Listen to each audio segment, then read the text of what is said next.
I'm Chris Hicks. I'm the Director of Software Development, so my role at TBA is very much to oversee the CommTrac business line. I was really interested in how do I give a business update, and the fact that the last user group was back in 2019, how do I summarise 5 years worth of business in a short presentation, and how much has changed and how much everyone's life has changed. Obviously we all know about significant events over the last 5 years. It's changed the way we do business, and it's changed the way we do business, and it's changed how we're approaching the product as well.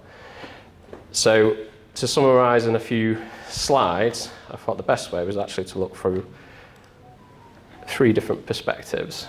So I'm going to talk about our people, I'm going to talk about our customers, and I'm going to talk about our product. TBA Doncaster and the CommTrac team is all about growth. We've been growing at every opportunity whilst trying to retain existing staff. Our business plans had real key trigger points throughout, where we will take every opportunity to increase the size of the team in rounds of recruitment when we can support it. And I'm pleased to say we've been doing really well in that area. You can see some of the stats at the bottom show the size of the growth in quite a short space of time. So we've achieved that in 3 ways. We formed a partnership with Nashtec. We have Vietnam colleagues, and that's been a really good relationship that we nurture, and we spend a lot of time and effort on the availability of technical resources there. Just makes recruitment so much easier. There's some really good tech skills out there, some really good training programs, so we're really pleased to have colleagues out there who can supplement our team. We've invested heavily in that relationship, as I say. Luke, who's back up base, holding the fort, spends a lot of time working with those guys, so that's really helped us have a high retention rate in them. And then similarly, we do good work with our UK staff to keep retention here. So keeping our staff and growing via Vietnam is 2 areas where we've achieved this growth. And the third is through direct UK recruitment, and we continue to do that. We're going to end the year at 67 resources. We're just going through one of these rounds of recruitment right now. We've offered 5 contracts in the last 2 weeks, and they've all been accepted. So we are actively growing as we speak. And we'll continue to grow as part of our business strategy. And we've taken measures and put those in place with our management team. So we're primed to grow and scale. And to support that, we need customers, and we need sites, and we need revenue streams, and we want to grow, and we're ambitious, and we want to keep growing. In 2019, when the last user group was, there was 5 sites operating under V4. And this will be the first and last time you hear me talk about V3 and V4, because it's just CommTrac going forward. Just to reiterate previous messaging to people, we have no intention of a V5. It's just CommTrac that will get continuous improvement and a release cycle. As I said, in 2019, 5 live sites operating under V4. We're now at 26 live sites with V4, and we've got further sites now signed up onto contract. So contractually, we're up 35 instances. There's just some in the works getting ready to be deployed. That's come about through 9 new partnerships, PD Ports, SA Bulks, ABP continuing to roll out, Watco and Trigon in North America. If I was to condense my business plan down to 1 bullet point, it's quite simple. We want 70 sites by 2027. That's really important, and it's good for us, and it's good for you. As I say, there is no V5. We're going to keep investing in the product and keep rolling out updates. Every site that we get helps us invest back in the product. So the more sites we can get, you will also get the benefits. We also get the benefits. It's as simple as that. That's where we want to be at 2027. As long as we resource it correctly and keep doing what we were promising before, we'll be able to do that. To get those sites, we're having to sort of target slightly different areas now. The UK is pretty much satisfied for us, and we're particularly targeting Benelux and US regions. We're starting to see some real good traction there, and we've got sales in both areas, and we've got some quite good leads there. And we've got some really exciting new projects with ADM Artco, Southern Ports, Texas International and Verbrugge. And they're all a bit different to the normal ones as well. So this is about investing back into the product. ADM Artco is a midstreaming on the Mississippi, so that's very different, not something we've done before. Southern Ports is 3 terminals, but they're acting as port authority rather than a terminal operator. Texas International is liquid bulk as well as normal bulk, so that's going to introduce new features into the product. And then Verbrugge, which we have quite a session on later with Brad, but Verbrugge is 3 terminals, heavy general cargo functionality is going to be added as part of that agreement, but also additional container functionality. We've changed our approach to the product in the last few years. Previously, when we looked at functional requirements, we'd look at the use case. So if one of you came to us with a particular use case, we would develop to that use case and only that use case. We're not doing that anymore. We are going to look at how that fits into the product. We will still do it, but we'll do a more comprehensive solution.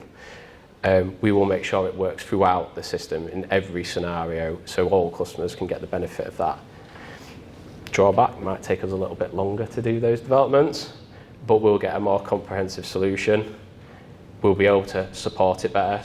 We'll be able to roll those updates out, and we'll be able to start offering services that we weren't previously with things like training material, because we know it's going to be rolled out to multiple people. So, some glimpses of things that have happened since 2019. Well, stats apparently, 738 features, 12,000 bugs, a lot of requirements. Not sure what I take from that. Apart from that, we're working hard and we're invested in the product. But some interesting developments have happened. Like I said earlier, we can't go into detail on all of these. If you're interested, reach out to the team. But we've recently redone our unmanned automated weigh bridges on the 2060 boxes that you can see outside. That's a much more configurable app, different flows. We can turn barriers on, take barriers out without having to redeploy different versions. A lot of time and investment's gone into that, which is successfully gone live with AVP recently at Immingham. So we're really happy with that. It's going well. Job control improvements. For those who use job control will know it's real time, but it's real time within the job control service. And then on a periodic time basis, it would cascade updates through the entire system. That's no longer the case. Now job control is just real time throughout CommTrac. As you are loading a vessel, discharging a vessel through job control, the vessel's updating, the stockpiles are updating, job control services are updating, all stock moves are executing in real time. We've introduced some bagging and unbagging functionality on the bulk side.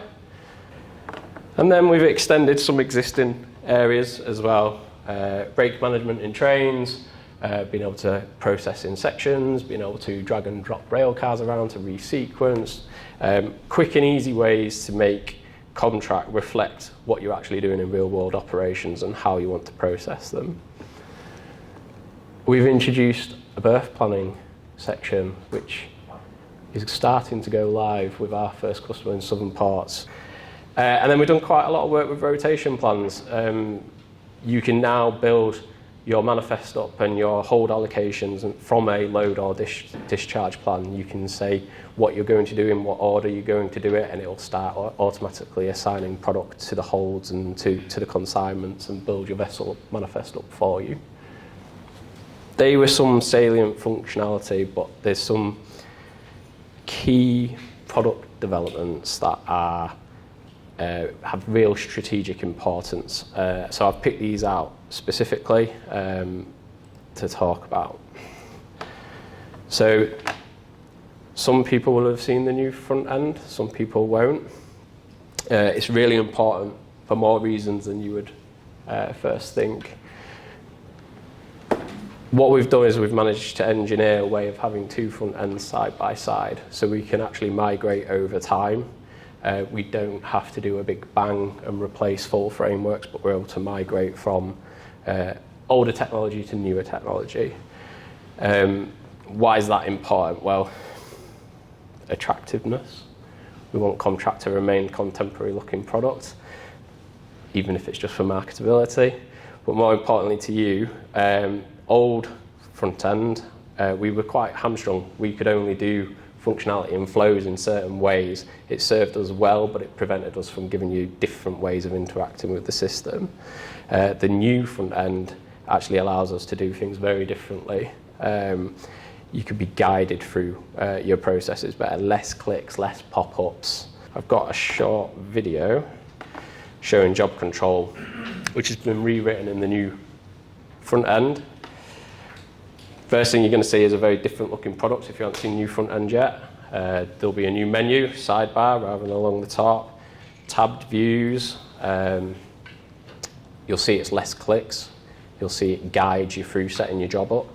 And this is just one example of what we can do through multiple places. So you'll also see when you come to do things like your stockpile selection, usually that used to be a 2-click selection, whereas we can now go to the yard and then to the particular storage area all in line. So you'll see that.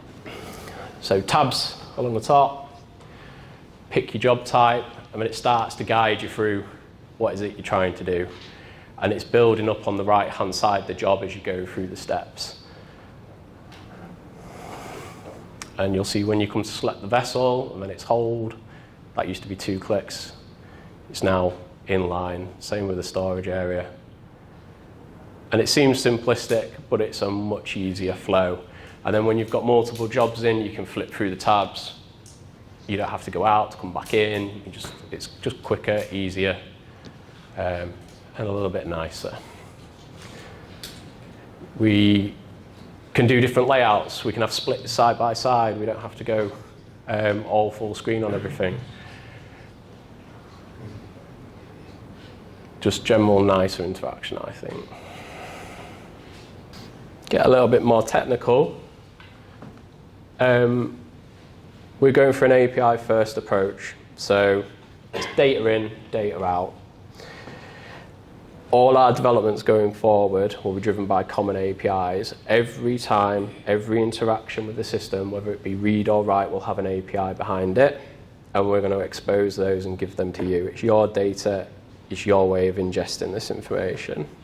It's your way of building a vessel manifest up. It's your way of building an integration. There will be the same routines that we're running when you click a button in CommTrac. So we know we're going to have that commonality and guarantee that everything's going to work.